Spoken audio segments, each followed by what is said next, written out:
noite, pessoal. Quero fazer esse vídeo aqui sobre a história da psicologia. Então, obviamente eu não vou tratar todos os temas da história da psicologia, mas começar a botar uns pontos de ancoramento, assim, para poder falar sobre a história da psicologia. Para começar a conversa, eu separei 4 nomes, né? Já vou sair da frente para deixar vocês verem, mas fiz aqui uma linha do tempo curta, com 4 nomes para ter assim algum ponto de orientação, porque de fato é muita coisa para ver, muito nome, muita informação. Então assim, o que me ajudou muito é escolher alguém. Eu comecei pelo Freud, tá aqui na lista aqui, né? 1900, eu botei o ano em que ele publicou Interpretação de Sonhos, tá? Mas não precisa ser, né? Pode ser qualquer um, mas aí tendo um norte, isso me ajudou bastante, assim, tipo, isso aconteceu antes do Interpretação de Sonhos, isso aconteceu depois do Interpretação de Sonhos. Então eu conseguia me orientar sempre que eu estivesse lendo alguma coisa, assim. Inclusive as datas ajudam bastante, assim. Então, minha sugestão para começar a estudar, e até por isso que eu resolvi fazer esse vídeo, é pegar essas 4 datas aqui, memorizar, né? Mas enfim, ter elas em mente, e os nomes também, que eu considerei são nomes bem relevantes e pontos-chave, assim, quando que meio que deu uma mudada na lógica da psicologia. Então vamos ao que interessa. A primeira coisa é saber que nós estamos falando da psicologia moderna. Então, na faculdade, quando costuma falar de psicologia, ou história da psicologia, a gente entra em Aristóteles, Platão, Sócrates, Descartes também, né? É bem comum falar, mas isso tem sua relevância, mas aqui eu quero falar de psicologia moderna, então para ter também, para situar onde que a gente está falando, né? Então são coisas assim, começa em 1879, já é uma coisa um pouco factível, assim, tipo, não é absurdamente antigo, assim, né? Dá para associar, sei lá, a minha avó, por exemplo, nasceu em 1928, então eu sei que, tipo, foi ali o quê? 40 anos, 30 anos antes dela nascer, assim, então é alguma coisa um pouco mais real, né? Beleza, começando aqui a história, então. Wilhelm Wundt, em 1879, porque eu coloquei esse cara aqui? Ele fundou o primeiro laboratório de psicologia e fisiologia na Alemanha. Por que isso é relevante? Porque começou... Bom, primeiro que era um laboratório, tem que pensar que antes disso não tinha concepção de psicologia como uma ciência. Antes não existia assim, o nome psicologia como uma matéria.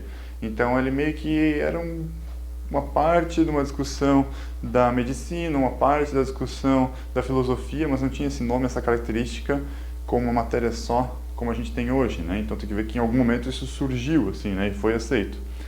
Então daí aqui a gente começa a ter um laboratório, um instituto que trabalha especificamente com psicologia, né?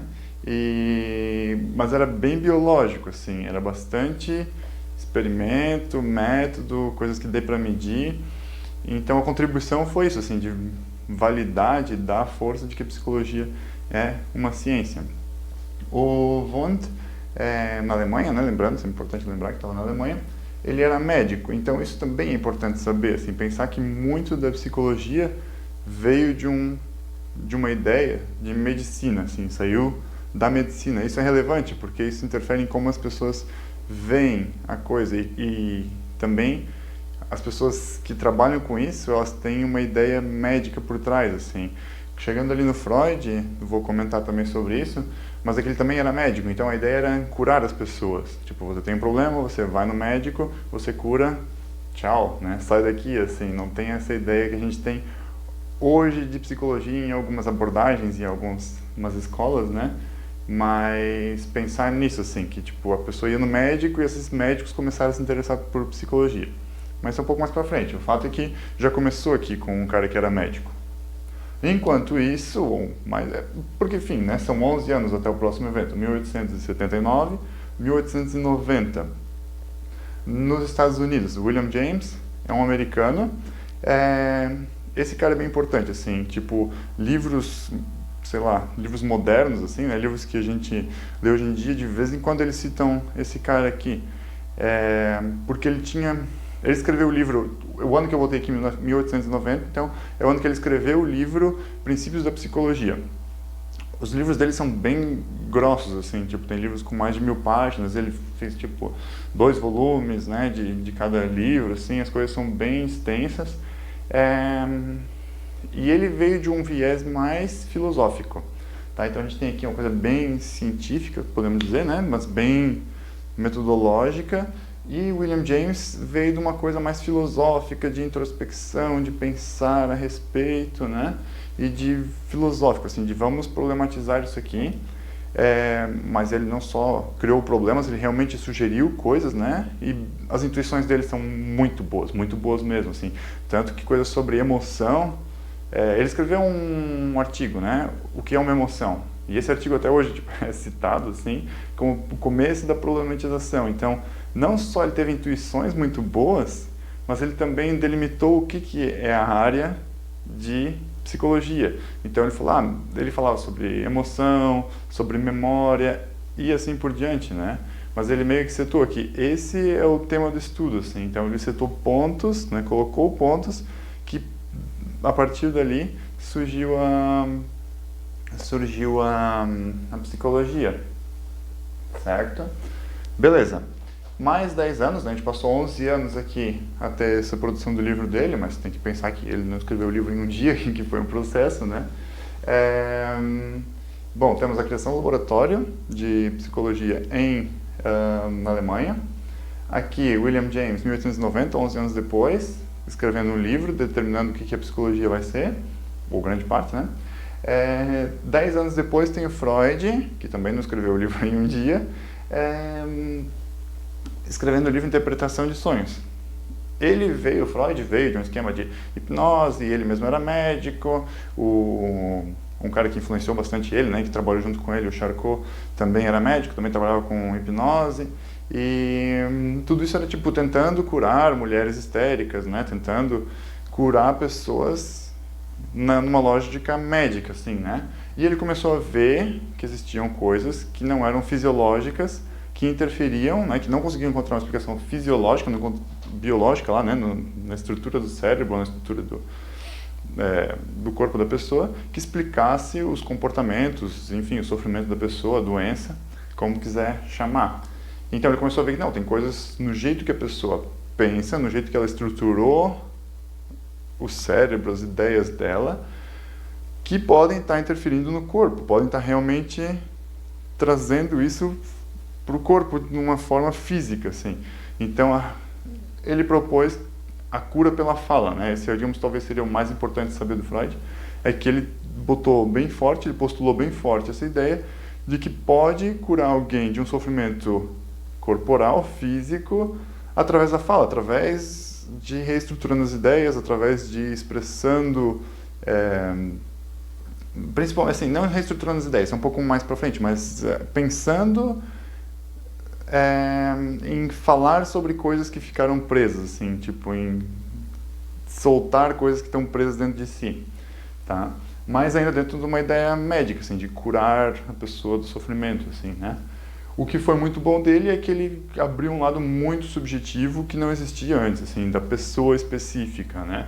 Então, assim, de falar sobre sonhos, falar sobre os sentimentos, falar sobre o que está passando na cabeça do paciente, tirou um pouco o foco do médico, que ele olha para ti como se tu fosse, sei lá, um pedaço de carne e te diz qual que é o teu problema e qual que é a solução, e sim entregou a chave, né, da solução do problema um pouco na mão basicamente na mão do paciente, que ele tem que falar, ele tem que se expressar para resolver o problema dele, assim, que tem que ser ouvido, assim, né, o paciente, o que ele mesmo pensa, as visões dele tem que serem ouvidas, né, e daí por isso que ele começou a, enfim, fazer estudos de caso e falar sobre montar a teoria dele, né?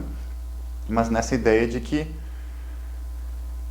que o paciente tem que falar.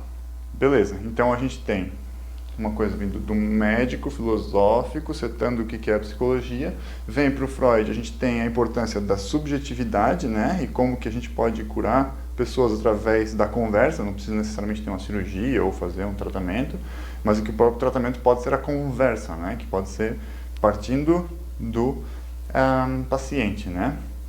Aí tem um pulo aqui, enfim, as coisas foram se desenvolvendo, né, nesse tempo, e tem várias pessoas importantes aqui no meio, obviamente, Mas, de novo, né, o que eu quero falar hoje é para explicar, assim, tipo, vamos setar alguns pontos, âncoras, assim, na nossa história, para conseguir botar as coisas entre antes ou depois, assim, e ver um desenvolvimento, de alguma forma, dentro da psicologia.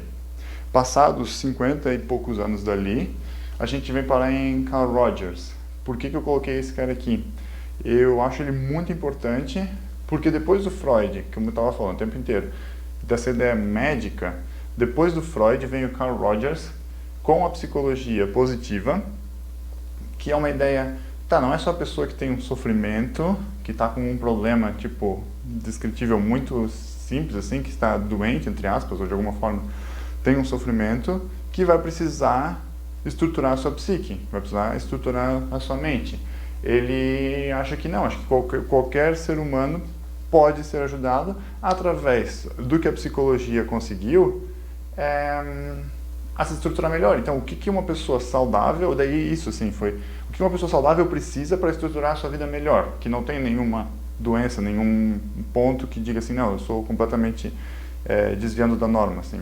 Essa pessoa também pode tirar proveito do que a psicologia está ganhando conhecimento, né, ganhando conhecimento, e o que um ser humano saudável pode fazer com a vida dele, o que ele tem que fazer com a vida dele, como é que ele pode se estruturar. E aí passou então uma ideia de melhorar a vida das pessoas que já estão saudáveis, assim, como que elas podem se organizar, o que é se tornar uma pessoa, nas palavras dele, né, o que é tirar o melhor da vida. E em 1956 ele escreveu o livro Sobre se tornar pessoa, se eu não me engano é assim o título em português. E que ele começa a descrever, ele fala sobre como é a técnica, né, terapêutica dele, nos livros dele, mas também que ele fala disso assim, dos objetivos que a gente pode atingir sendo um ser humano, né? Então, basicamente a ideia dele é de existencialista, assim, você estipula um plano para você e você se desenvolve o máximo que você puder dentro daquele plano. Basicamente essa é a ideia, assim, de se desenvolver, que não é, tipo, foge bastante da ideia de se curar, e sim do que eu vou fazer, beleza, estou curado, né, sou um ser humano completamente funcional, e agora o que eu faço? E daí começam a surgir essas coisas dentro da psicologia, essas linhas de pensamento, em que é uma coisa mais positiva, assim, para frente, assim, tipo, beleza, estou bem, o que eu faço agora? Então acho que é bem importante, assim. E claro, daí para lá, a psicologia evoluiu bastante, né? Mas acho que esses aqui são 4 pontos aí que seriam bem interessantes, assim. Não precisa ler os livros inteiros, se puder melhor, mas enfim, às vezes pegar um pedacinho de um trecho de um livro de cada um, ler um pouquinho sobre cada um, 2, 3 frases, para se localizar. E a partir daí, dá para estudar a história da psicologia. Certo? Espero aí ter ajudado a dar um começo nos estudos. E possivelmente em breve faço mais um vídeo explicando daí mais especificamente trechos da história da psicologia. Abraço!